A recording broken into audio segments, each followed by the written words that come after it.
The streets of Lagos were alive with chaos, cars honking, traders shouting, and restless pedestrians weaving through the traffic. Beneath the vibrant energy of the city lay dark secrets, hidden behind the polished facades of wealth and power.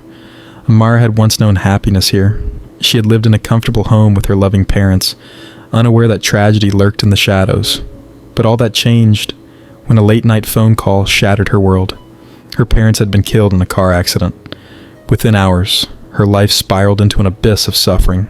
The next morning, she was taken to live with her Uncle Richard, a man whose kindness was a mask for something sinister.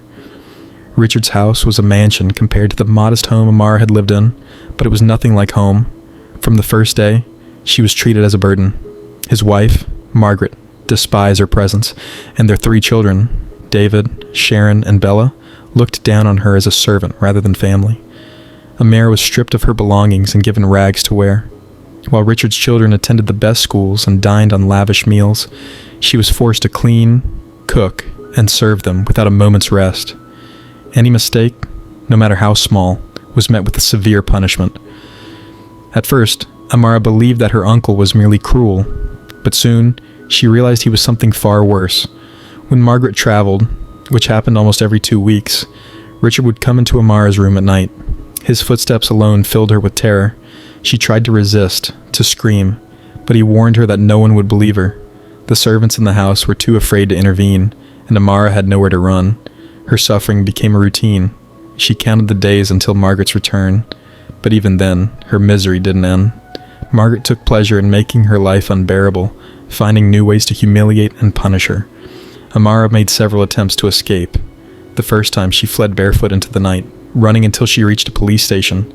But before she could speak, Richard arrived with a fabricated story. Amara was a troubled child who had a habit of running away. The officers, either fooled or bribed, returned her to him. The second time, she tried to jump over the compound fence, but one of the guards caught her. Richard's rage was merciless. He locked her in the storage room for days without food, forcing her to drink water from a leaking pipe to survive. One evening, while sent to buy groceries, Amara met an elderly woman named Grace, who owned a small roadside stall. Something about the woman's kind eyes and gentle voice made Amara break down. She told her everything, and to her shock, Grace believed her. Determined to help, Grace devised a plan. The next morning, Amara fled to Grace's small home. For the first time in years, she felt safe, but peace was fleeting. Richard's reach extended far. Within days, he found out where Amara was hiding. With a fabricated case of child abduction, he had Grace arrested. Amara screamed and begged, but the police officers ignored her. Before being taken away, Grace whispered, "I told someone. He will help you." The person Grace had spoken to was Daniel, a police officer who frequently bought items from her stall. He had been secretly investigating Richard's shady dealings and saw Amara's story as a missing piece in a larger puzzle. But before he could act, Richard struck first. Using his influence, he framed Daniel for accepting bribes. Within a week, Daniel was dismissed from the force, left with nothing but his suspicions and the burning need for justice. Amara was dragged back to the mansion where Richard's punishments grew even more ruthless.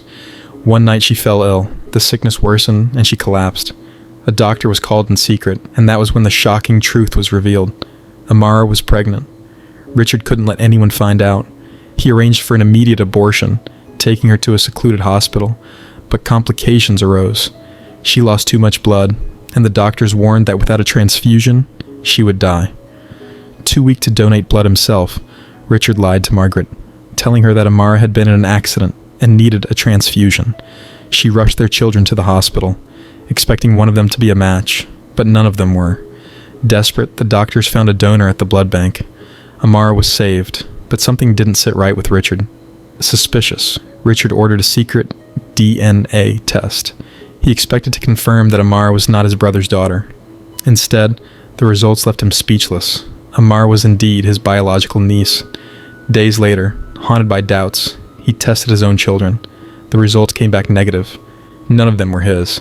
Richard hired a private investigator to follow Margaret. The man trailed her during one of her trips and discovered the horrifying truth. She had been meeting her former lover, a man Richard had once called his closest friend. He was the real father of David, Sharon, and Bella. Fury consumed Richard. He confronted Margaret, but instead of remorse, She laughed in his face. "Did you really think I would give birth to your kind?" She sneered. Richard, a man who had controlled so many lives, found himself powerless in the face of her betrayal. Meanwhile, Daniel refused to let Richard win. Despite his dismissal, he continued his investigation, uncovering a trail of missing persons linked to Richard. His findings led him to a horrifying discovery. Richard had orchestrated the deaths of Amara's parents. Daniel gathered undeniable proof, financial transactions, testimonies, and a hidden confession from one of Richard's former associates. He presented his findings to a trusted journalist, ensuring the truth would reach the world. Police stormed Richard's mansion in the dead of night. He tried to escape, but there was nowhere left to run. He was arrested for human trafficking, conspiracy to murder, and countless other crimes.